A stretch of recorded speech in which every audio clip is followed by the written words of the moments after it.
Hey, have you spent $1 today? I know I have, but even if you haven't, wouldn't it be crazy to find out if that dollar was worth a ton of money? Well, it's been a little bit, but I was going to do a bill search video. I thought I'd go ahead and film it so I can go through my money with you guys and see if we can find anything that's collectible or worth way more than face value.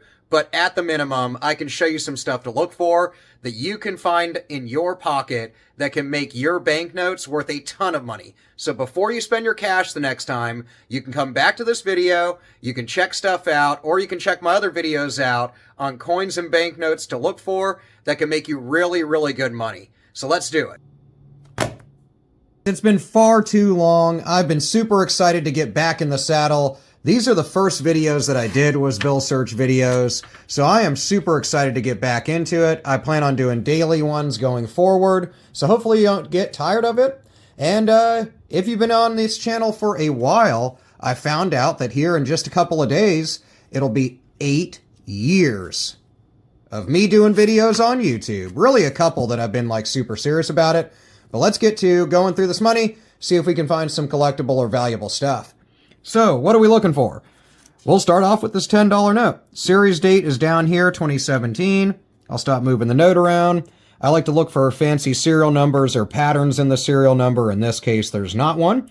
If we come across them, I'll point it out. But basically, you're looking for repetitious digits, binary notes with 2 digits, trinaries with 3 in some cases, birthday notes. We're looking for replacement notes or star notes, issues with the print, all sorts of stuff. So, you know, a few years back, I'd say collecting coins or looking through bills is lame, but until I sold one for 4 times the face value, $20 note, I was not into it, but now I am. So, there's a lot of money to be found in your pocket change, and then worst case scenario, you end up with the same amount of money you started with. Some good 6s going on in here, 9s. You know, I like to look for, notes that can be read right side up or upside down. Those are pretty cool. Nothing going on there, though. You'll want to keep an eye out on any denomination of note, but on the seals, serial numbers for shifts and stuff like that. Overall print to see if there's a misalignment print or miscut. A little bit of excess ink going on. It's where you can kind of make out the word 1 backwards on each side of Washington. There's also a little bit across his eye. I saw one of those sell on eBay. This one's like really small, but it looked like he had like a knife wound scar across his eye. And they called it Samurai Washington, of all things, which I don't see how you relate that because it's Japanese culture. Anyway, but that thing sold for, I think, $6 or $7, which I know you're like, hey, that's lame. But to sell $1 for $7, and then they paid for shipping, you can't really beat that. And nothing going on there. I think a lot of people get confused with that. You know, with coin or banknote searching, they're like, oh, it's got to be $1 million thing. I mean, if that happened all the time, they wouldn't be worth that. Keep an eye out for the intricate detail areas around the Great Seal, and then smaller points like where the plate numbers are put, like in this case, 37.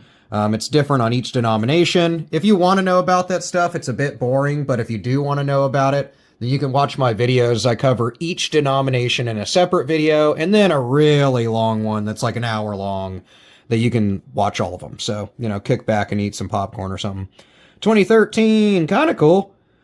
You know, this is like a quasi-low serial number is what I think people say. I get that question a lot. Unless it has really 5 zeros in the beginning, I would say they're not really low. I do collect some that are, 4 zeros, so you're talking in the thousands as far as serial numbers, but it would be really close to the 1,000 mark. Really, you're looking for stuff from 1 to 999, and the first few of them, usually in every series, is given out to like politicians and people that probably don't need to get it. But you can see on coin groups and stuff that there's people with low serial numbers like in the 200s, 100s and stuff like that, and they sell for pretty good value, like $15-20 for a $1 note. And nothing going on here. Lots of 7s. And I get asked about this too. This is like a little design feature. You can see, wait for my camera to stop being stupid. There we go.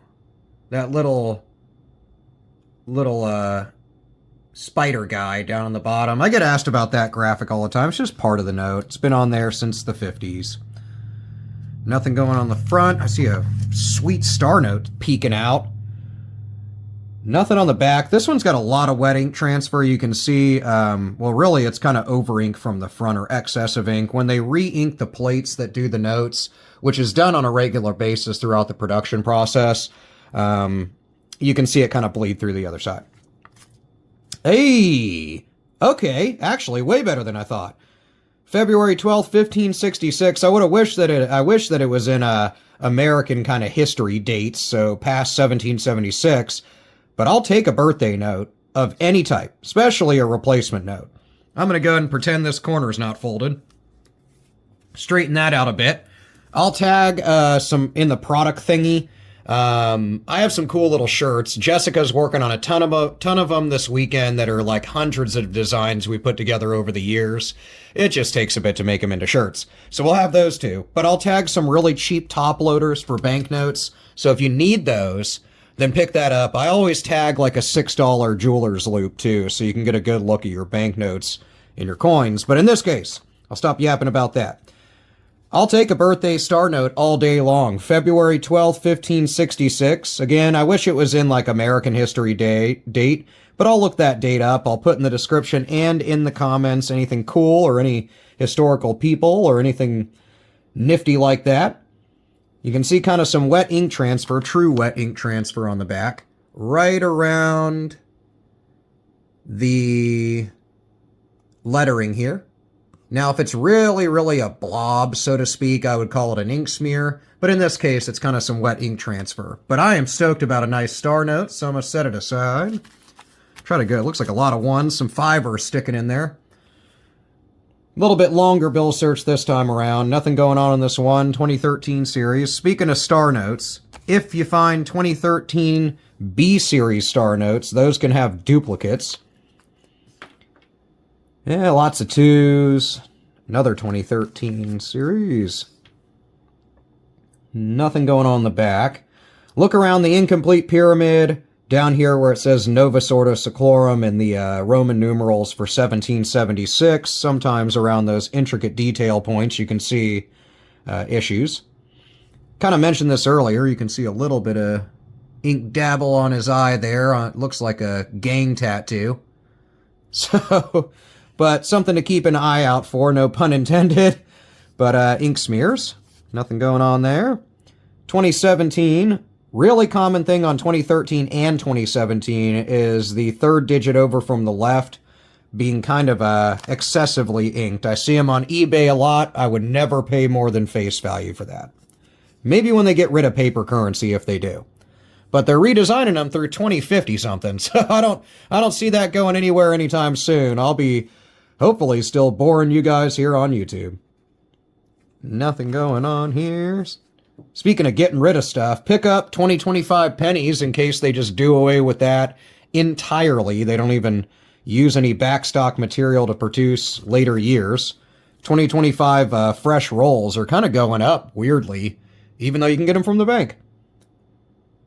Nothing going on here. For a second, I thought in this serial number we had something on the bottom of the first one there on the left. But it's actually just a good ode to the fibrous material that makes up the cotton linen mix on U.S. currency. Kind of adds to durability, which, from what I hear, they're kind of doing some change-ups on that too. So I can't wait to cover the new designs the moment they come out. We're going to D.C. soon. Here in the next couple of weeks, I'll get a lot of footage there where we'll cover the actual process and go visit BEP. If I can talk, BEP, but money-related stuff. At the Smithsonian, at a couple different ones, there's some cool exhibits on U.S. currency. So hopefully you're excited about that. I'll do some live streams from D.C. So it's a beautiful place, really, really cool. This is kind of cool. Early 2000s $5 bill. I believe this is the first year, I think maybe it was 2003. Correct me in the comments. Comment the year. But this was the first series when they redesigned the $5 note, I believe, 2006. Nothing going on in that except for somebody named Jay, I guess, or something. Looks like a J. Appreciate it, Jay. Somebody was marking, hey, this is Jay's. Don't take my $5. Nothing there. Getting down there, getting down there. We're at the 10-minute mark. You got it left in ya. You know my videos are long and I like to yap. 2021 series. Probably the best condition so far. On the back. Looks like a thumbprint here, but it's, again, kind of some excess ink from the front. 2017 A. Little bit of stray ink going on, but nothing super collectible. And nicely printed on the back. A little bit of free blood. That's nice. A little blood money. And nothing going on. Lots of ones. Wish that actually bought much these days. Nice fives, some nice ones. Like I said, keep an eye out for trinary notes. This one's not one of them, of course, but some trinaries are collectible if they're in kind of a pattern on top of that. So if the serial number has 3 digits, but it also has, say, like they're repeating in a cool pattern, or it's a birthday note, or something like that, then you could be sitting on some really good money for a nice fancy serial number. You don't necessarily have to get them graded either. Usually people will buy them on the Facebook and social media groups. They'll also buy them across eBay or at local shops. Nothing going on there. Last 3 notes. And a little bit of stray ink action going on the bottom, but it's acceptable. Slight amount. $5 note. A little bit of damage up here. Thought we might have something torn up, jacked up, seen its day. Keep an eye out around the repetitious 5s. They form a little constellation, so to speak, called Urion. It's an anti-counterfeiting measure, but sometimes there's some screw-ups with the print. Last but not least, $10 note. Hey, we kind of ended where we started off, so that's cool. And nothing going on here. Little bit of lack of ink, so keep an eye out for that. Little lack of ink on that serial number. Those can be worth good money if you find something with, of course, a missing serial number, but where the lack of ink is so heavy, it's like hard to read the thing or a lot of it's missing. Get some good money for those. Good condition otherwise. Same deal. Keep an eye out around intricate detail points. U.S. Treasury building's kind of stark looking, but it's a cool downtown area in D.C. We'll get some shots of that too. And I'll go through all the monuments and stuff. But anyhow, nothing too crazy except for this bad boy right here. Love me some star notes. I'm holding on to it. Star notes are going to be a thing of the past into the next years as new minting technology and printing technology has no need for them, because instead of having to do star notes, they can just put non-sequential serial numbers together into straps of 100 of the bills, so they don't need star notes. So I'm holding on to every one, even though I did with dollar bills and 5s usually, but I'm trying to hold on to every one of them. Let me know what you think about this search, what you've been coming across in your coin and banknote searches lately in the comments. See you guys in the comments. See you in the next video. Peace out.